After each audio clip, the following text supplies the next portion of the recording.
You're listening to Permission To, the podcast where we dive into the science and soul of owning your worthiness as a perfectly imperfect human being. I'm your host, Sam Dew, psychotherapist, positive psychology coach, mama to a beautiful 5-year-old Amelie, and passionate advocate for living an inspired life. My aim is to show you that you have full permission to own your worthiness so that you can embrace your true nature and begin walking boldly toward your dreams. Let's dive in. Hi beauties, welcome to another episode of Permission To. I'm literally recording this, it's about lunchtime and we are flying to Port Douglas at midnight tonight, so you can probably hear the excitement in my voice. Just so here for a tropical holiday, and yeah, my whole family's going to be there, so hopefully lots of help and support and rest for me as well. I think for anyone in Australia I know we have a mild winter compared to the rest of the world, but it does feel there's something so expansive and luxurious about having like a mid-year escape of winter and going somewhere really, really warm. So yeah, that's what I'm up to today. But I wanted to record this episode before I go on leave because you have actually asked me to answer some questions and I wanted to get to them as soon as possible.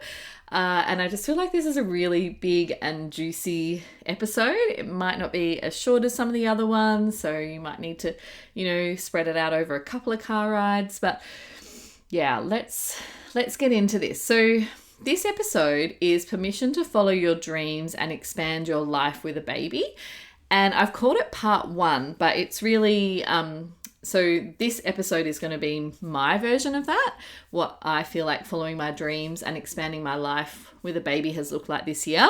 But then part 2 is going to be with my beautiful friend Beck, who is a business coach and a mama of 1, soon to be 2.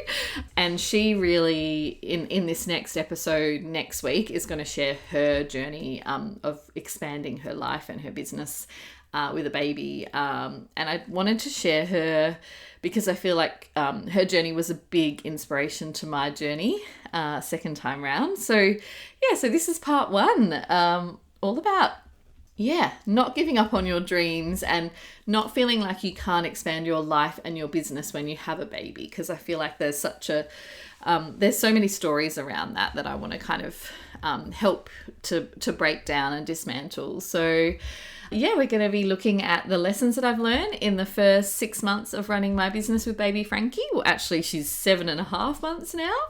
How my definition of expansion has shifted since I became a mum of 2.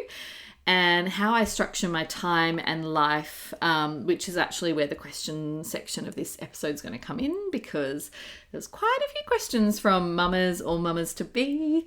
So excited. I feel like there's so many women in my community who are about to be mamas, and they're kind of like really curious about, or they've recently become mamas and they're really curious about how to structure business and life as a mama. And obviously I'm just going to share my journey and what's worked for me. That's always what I do, knowing full well that I've designed my life and I have created this year based on my own self-awareness of who I am as a human and what I need to thrive. And so what works for me could be completely different for what works for you. So really it's about the quicker you can understand who you are and what you need to thrive, the quicker you can design a life that kind of supports you in that. And obviously when you become a mama for the first time, there's a really steep learning curve around working out who you are and what you need to thrive. It's probably been a bit easier for me the second time around because I had so much lessons and so much wisdom that I'm so grateful that my eldest Amelie, she's been teaching me since she was born, and she's 6.5 years old now. So we're all on this journey in our own unique ways, and just remember that as well when you listen to this, because some of the things that work for me might not work for you. So firstly, I'm just going to start with a bit of a general life update and how we're going and what's been happening in our lives. So very informal episode today with lots of probably storytelling. I wanted to start off with this quote, which is definitely done the rounds on Insta, so you've probably seen it and you're probably familiar with it. But I feel like this quote used to really get me in the heart when I first became a mama, and I have like carried it around with me just as like a reminder of what's important. So, the greatest burden a child must bear is the unlived life of its parents. And that quote came from famous psychotherapist Carl Jung. I discovered that quote when Amelie was a baby, and it really spoke to me because I think the first time I became a mum, I felt like I had to put my whole life on hold to be this perfect mum, and that I should, have a whole year off and, not work at all. I didn't have a business, by the way, when my first daughter was born. So there was no seed even there that I could, kind of work on my own terms. It was either like go back to counselling and working for not-for-profits or social work type work, or stay at home. But that quote, it really speaks to me because I think our children do pick up on our energy, and our babies pick up on our energy. And like, there are times when being a mum is really hard. And of course, there are going to be times when, you wish that things were different, or you wish that things were easier, or you're having a really hard day. But in general, if the energy is like, I don't want to be here, or I'm missing out, or I'm feeling resentful towards my child or my bub because I'm not doing the things I want to do, I really believe that babies and children can pick up on that. And I'm not saying that, by the way, you have to be happy all the time as a mum, because that's unrealistic. But for me, it was like that quote gave me that permission to be like, hang on, I need to find a way to live my life and follow my joy, and prioritize my passions, whilst also like honoring being a mama and trying to meet the needs of my two beautiful girls. So I just wanted to set the scene with that quote and explain how life affirming that has been for me, that quote. And I would say, just in general, I have really felt more joyfulness in motherhood the second time round. And I honestly believe, like, yes, it is easier second time round in some ways. But I actually believe that it's because this year I gave myself full permission to do motherhood and business my way. I think if I had said, you know what, I've got to take a whole year off for Frankie, it's the only way I can be a good mother, I think I wouldn't have been as joyful, because this is just me as well. But what I've noticed is that when I have small breaks from her, like she's still a 7-month-old, we're still breastfeeding, I'm useless at pumping, and she doesn't take formula. So like I still can't really be away from her for more than 2-3 hours at a time, because basically my breasts are required. But even those couple of hours where I go off in my office and have my permission granted coaching calls, or play in my business, and then come back to her and feed her, and she's with our mother's helper, or maybe sometimes like my family's helping out or something like that. But those couple of hours where I get to do my thing just make me just love motherhood so much more. And I feel so much more joy and connection in the way that I'm doing motherhood this year. So, and that's just me. I know other mamas that would find that really hard, that they wouldn't want to be apart from their baby at all. So again, this is just me, and this is what works for me. But yeah, there's something about being able to still have my business, have my passion, have my creativity that really resources me for motherhood, so that when I'm with Frankie, I feel like I'm present. I feel like I still have days where I'm like, oh, this is hard, but overall it feels really joyful. And when I look back, like I do think, I might have had some postnatal anxiety, postnatal depression, like really is, everyone has different perspectives on whether diagnosis is important or not. Some women find having a diagnosis really supportive, others don't. For me, I was getting a lot of therapy and a lot of support anyway.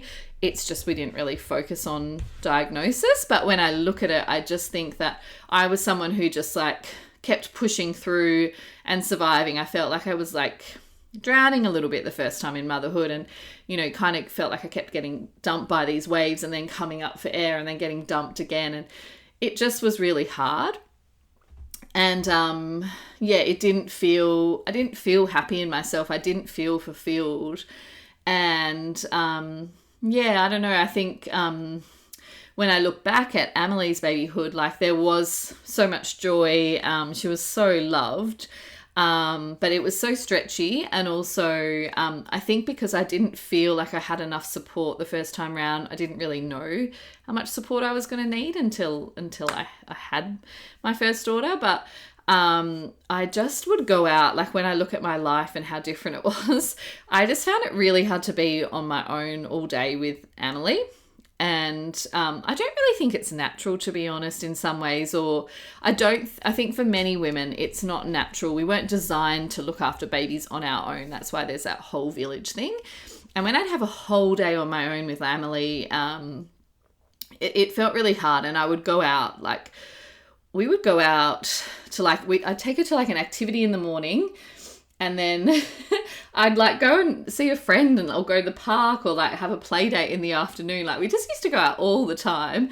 And I think really when I look back, I was doing that because I was struggling and I was lonely and I was looking for connection and support. But I also probably was, like, really frazzling my nervous system and not really giving us any enough downtime.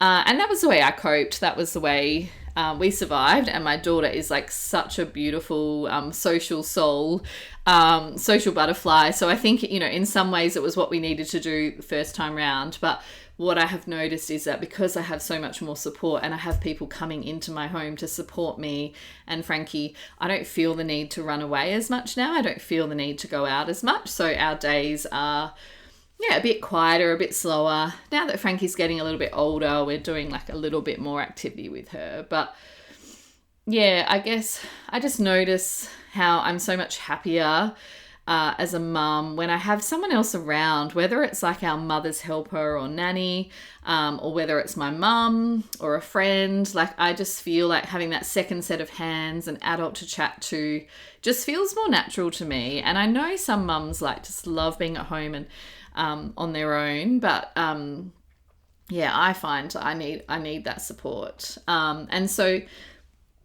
we have a lot of support. So we have about 20 hours of support from our mother's helper / you can call them a mother's helper or a nanny, but then I don't really think of them as nannies in that they don't just come and look after Frankie while I go to work, because I work from home.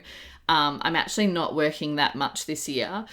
And they're really there to support our whole life and our whole family, rather than just for me to work. So, for example, 3 afternoons a week, we have our mother's helper come, and she comes, like, just before I have to go pick up my big girl from school. And she'll basically stay with Frankie while Frankie naps. I'll pick Emily up from school, and then we'll come home.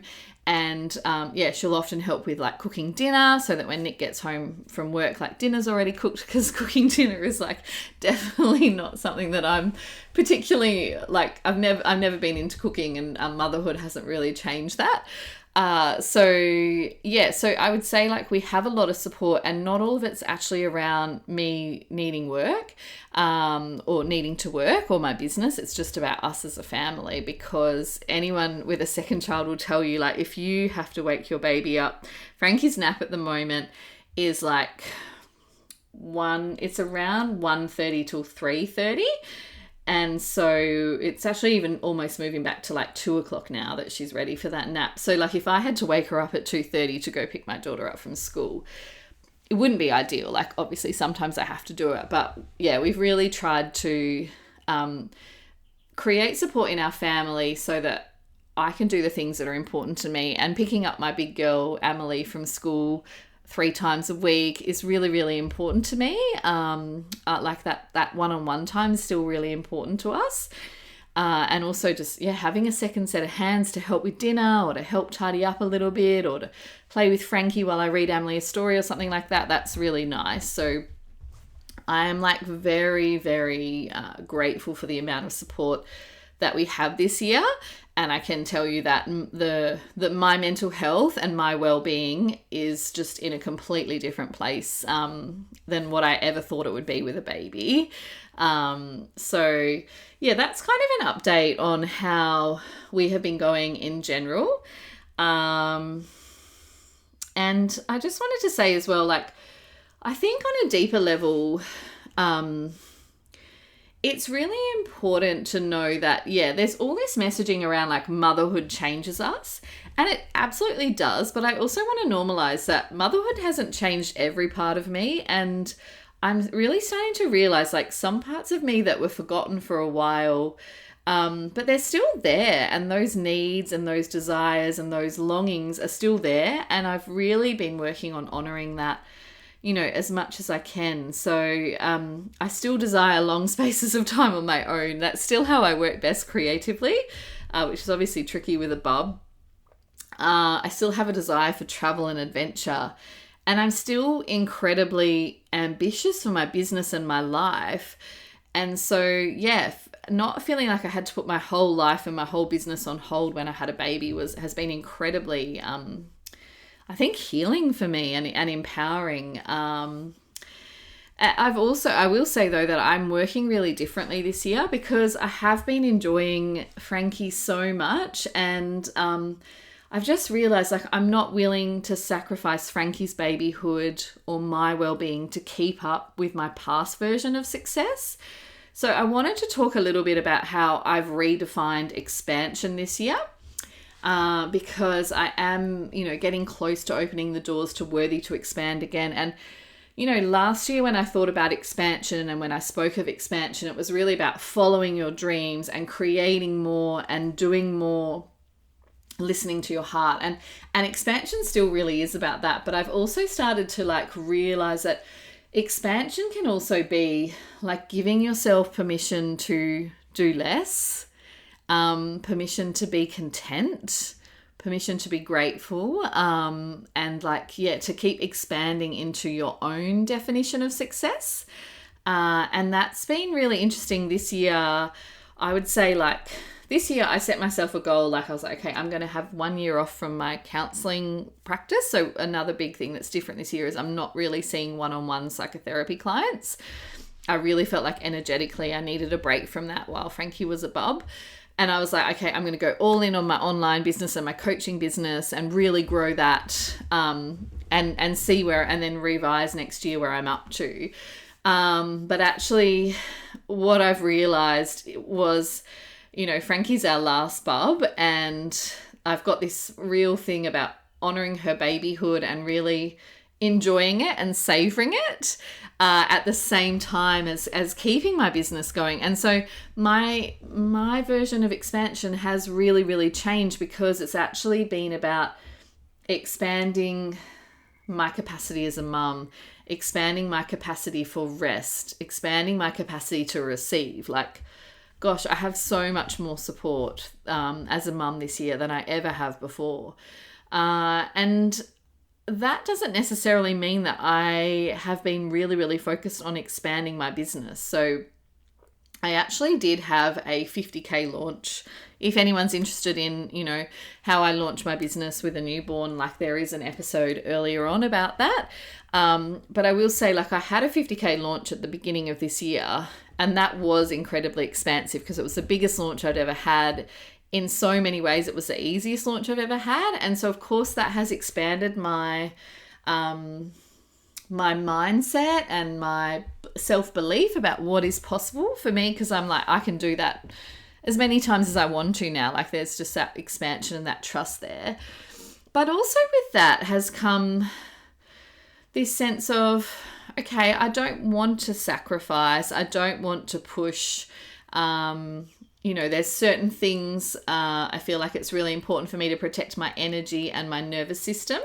So, yeah, I'm just not pushing. And so there's a part of me that's like, okay, expanding for this year might actually mean that I earn slightly less, because I am, getting a lot of support in my business as well. I've still got my VA, copywriter, my podcast editor, so I'm investing a lot in my business, and I'm not actually, putting out as much and launching as much as I thought I would, because I've just been so honoring my energy. So for anyone who is like trying to plan what their year will look like with a bub and a business, what I would encourage you to do is like full permission to be flexible and to change your mind, because I thought, this year I want to have like my biggest year in business yet and still have a bub. And you know what? I still might have my biggest year in business yet. Like, it's only halfway through the year and I feel like my energy is starting to ramp up again.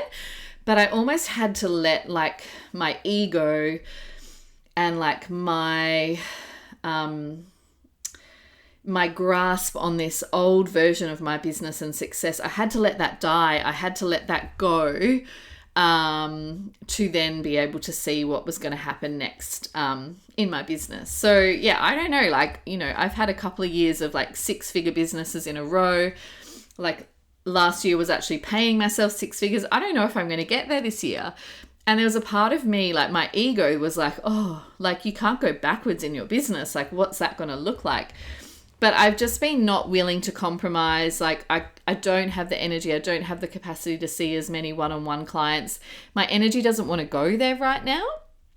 And I also haven't wanted to push myself and do create lots and lots of programs or launch lots and lots of programs. So I think, it's really been interesting for me to see how my definition of expansion has evolved to include expanding how much I rest, how much I nourish my nervous system, and how much I just allow myself to enjoy Frankie, to be like, hey, someone's coming over today for like 5 hours to support you with your home and your family and Frankie. And you don't have to work if you don't want to, Sam. Like, you can just, go and read a book or go to a cafe for an hour or something like that.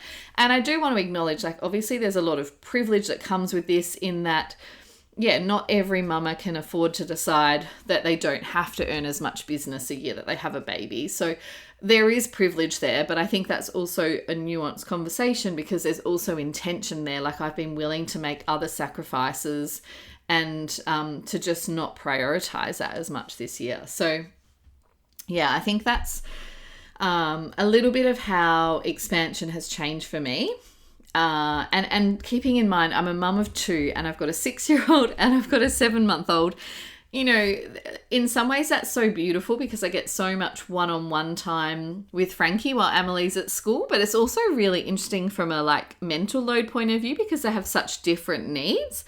And I have found Emily started, I guess more like traditional primary school this year, and the demands on her, the stress for her, there's been a lot of adjustments for her. So she's actually needed a lot of me and a lot of support as well. So my expansion has been different than I imagined this year, but I'm actually so grateful for how the year is showing up and turning out. So now I'm going to go talk to some of the questions that we've had. And then I'm going to talk about the bad and the ugly, or the hard bits of the year as well, because I want to be really honest. It has been mostly a really beautiful, expansive year, but there have been challenges. And those of you who follow me on Instagram will probably guess what they are. But I want to answer the questions first. So the first question I got, thank you. I love it when people send me questions through for the podcast. What have you found personally is a realistic, balanced amount of time to spend on your business? I really love this question, but I also want to say this is going to be so individualized. So this is just for me, right? So at the moment, I'm spending about 10 hours a week on my business, and that's generally spread out across a Monday and a Thursday. But I'm really, really intentional and have really firm boundaries about how I structure my time. So I only see coaching clients every second week. So permission granted, like my group calls and my one-on-one and my Voxer and all of that is all scheduled for Mondays and Thursdays. And I'm just really clear on that boundary. And if people can't work with me on those days, then we're not a good fit for right then and there. The only exception with that is that once a month on a Saturday morning, I do a permission granted call, because there are a few women in the experience that can't make the morning call. I used to do an evening call, like a 4 o'clock Perth time, my time call, which was really good for the interstate women. So it'd be like 6 o'clock. So if they were working full time, they could get home in time for it. But because, again, this is about making your business work for you, I knew that with a baby, my energy tends to kind of drop around 5 o'clock, and it's also kind of like crazy time in the house. And so I just knew that an evening call wasn't going to work. So that's why we do like a Saturday morning call, which actually feels really nice this year. It's not something I'll probably do every year, but I've really enjoyed that monthly call on a Saturday. But yeah, so generally what I do is every Monday and Thursday, they're my working days, and I only coach every fortnight. So every second Monday and Thursday, I'll have the week free of clients, and that's my time to do like podcasts, social media, whatever else I need to do. I would say like I will sometimes, spend a bit of time on social media outside of those hours, obviously. And also if I'm working with a business coach and they can only see me on a Wednesday, then I'll book that in like during Frankie's nap. Like my really structured business time is around 10 hours a week. And as a family, I've said already, we have about 20 hours of support from our mother's helper. But yeah, I've always thought of them as not just supporting me, but supporting the whole family. And it's been really interesting from a mindset point of view too. It's almost like women, I find, I had this story, and I think I'm not the only one. It's like, well, if you've got childcare, you have to be working. Like, who are you to have support and not be working all the time?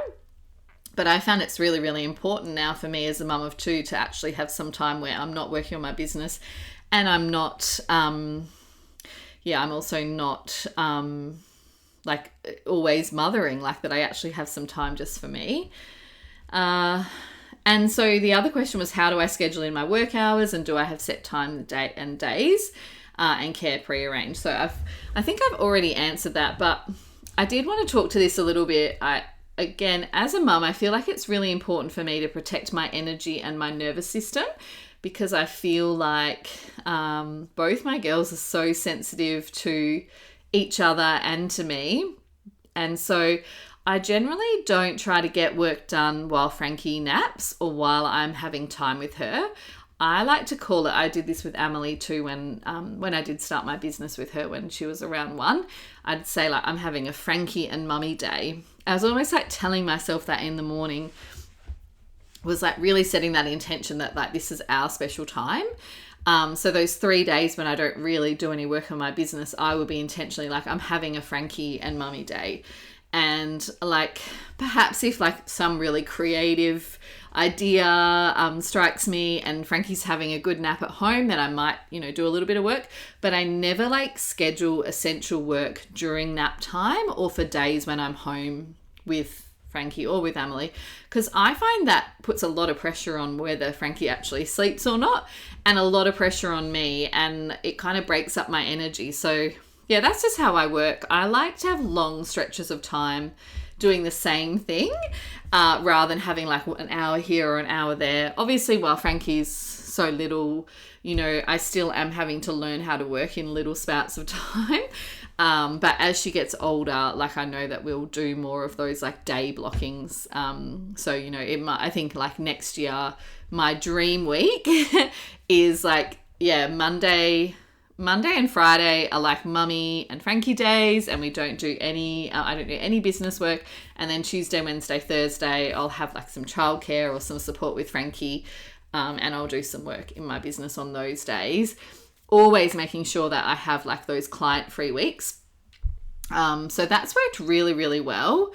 But again, like I'm also flexible. Like we had a good couple of weeks where we were all sick, and I had a whole lot less help then, and I had to reschedule things and put things off. And so then obviously after that's happened, sometimes you do need to work a little bit more to catch up.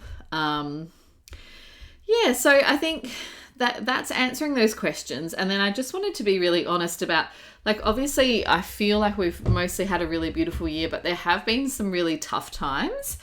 And And yeah, like one of them was actually kind of navigating, okay, you know, what does it mean to me if I don't hit my monetary goal in my business this year? Like, am I going to make that mean everything?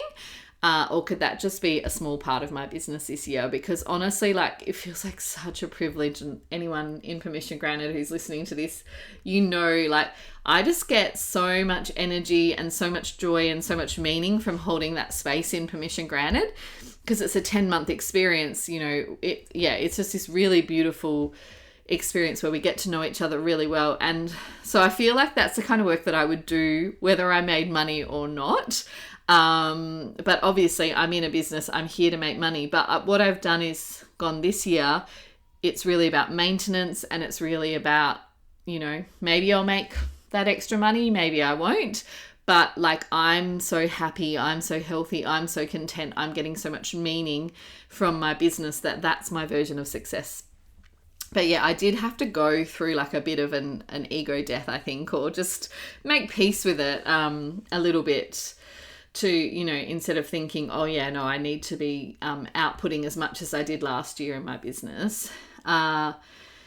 And so the other thing I would say with that is the frustration for me in motherhood, the challenging side and the edge pushing for me has been all the sickness, and particularly COVID.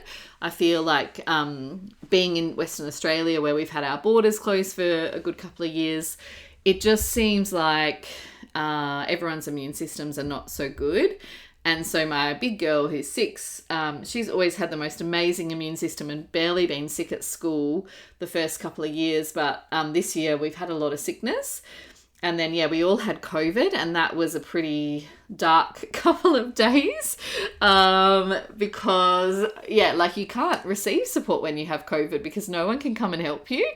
And I felt really, really sick. Like, I just wanted to rest. But Frankie had COVID too, and she needed like my breast milk. Like, she was up every couple of hours, 1 to 2 hours breastfeeding to try and clear her nose and for comfort.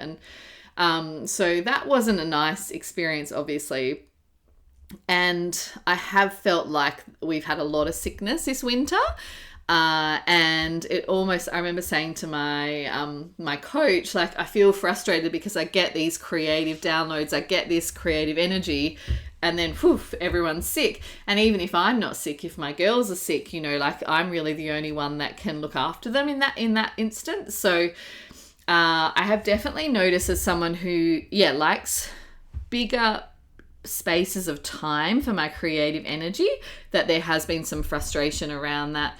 Even like both our mothers' helpers have had COVID, and also their families have had COVID. So when I was looking at it, I was like, it's been like almost 6 weeks where we've either been sick or our support systems have been unwell. And so that has been a bit disruptive this winter. And that's just like part of mum life, but I think it is quite frustrating. And sickness is a time when it feels like, for me, it comes down. It all comes down to you. But what was really interesting as well, like, I remember having this moment where I was feeling like really sorry for myself, like chucking a big pity party. I just felt so sick, and Nick was sick too. And Frankie was actually with COVID like pretty well during the day, but then just not sleeping at all at night time. And yeah, I was just feeling miserable. And then I looked over at Frankie, and she had this moment where she just looked so happy, because like, it was like, I've got my big sister, I've got my dad, I've got my mum, and everyone's home together for a week. And I just looked at her, and then I thought, you know, remember what it feels like to be loved and to be cared for and to be taken care of when you're sick. I remember that as a child, and I remember how much I love being taken care of when I'm sick. And so I had like this massive reframe moment where I was like, you know, this is a really special time. As much as it feels horrible, like, Frankie's and Emily are like really receiving all this love and care from their parents. And so that helped me kind of toward, like, especially as I started to feel better and COVID got easier, I started to feel a lot of gratitude. And what was interesting, a lot of people talk about like post-COVID glow up. Like, I don't know, I just felt so much gratitude because we were almost in isolation for 3 weeks by the time it had gone through everybody. So I felt so much gratitude for my health and so much gratitude for my freedom and for the support I received that, oh my gosh, like our Mother's Helpers can come and see us again, or my mum can just come and like help me watch Frankie while I have a rest. Like, so it, as much as the sickness has been challenging, and I feel like it has been a bit of why I've almost responded to that sickness by slowing down in my business a little bit, because I just felt like intuitively that's what we needed. I do think that, the antidote to frustration is gratitude, and I have felt a lot of gratitude now that we're feeling better. So that's really the hardest bit for us has been the sickness, and hopefully we're kind of at the tail end of that now. Like, the weather's getting warmer, and but I'm just trusting like that there's so much more to come, and having a 50k launch, having a big easy launch, like, it's just made me realize it doesn't always have to be hard work in business. You do reach a tipping point. My business coach Ellie Swift talks about this actually, where things just get easier. So anyone who's like at the beginning of their business journey know that as well. And I think I was pretty lucky. I reached that tipping point before Frankie was born with the launch of Permission Granted. And so I think that's it. If anyone is listening to this episode and you are about to have a bub, first bub, second bub, third bub, and you've got a business, or not even a business, you've just got something that's like really important to you, something that you love, then I really encourage you to like play around with how could I stay connected to this thing that I love, because if it's going to bring me more joy and more meaning, then that is going to help me navigate motherhood. That's how it's worked for me. If anyone is listening, you have any more questions about how I structure my time in my life, I guess I didn't fully, the only other thing I'd say about that is obviously like I've got a 6-year-old, so we've got to drop her off and pick her up from school. She's got activities after school. So, we do have quite a routine and quite a structure, probably more than I needed with when I just had one bub. So, if anyone's got any more questions about anything to do with expansion, following your dreams, it doesn't have to be to do with motherhood either. Please send me a DM. I genuinely mean that. Like, that is my favorite part of social media at the moment. I know a lot of us are over social media. But like, I really enjoy chatting and connecting in DMs. So feel free to send me a little voice note or any questions, and I can always speak to them in the next episode. But so coming up, we've got part 2 of this, and it's with my beautiful friend Beck, and it's about how she really grew her business with a baby. And just thank you so much for listening, and have a beautiful week. I will chat to you again soon when I'm back from Port Douglas.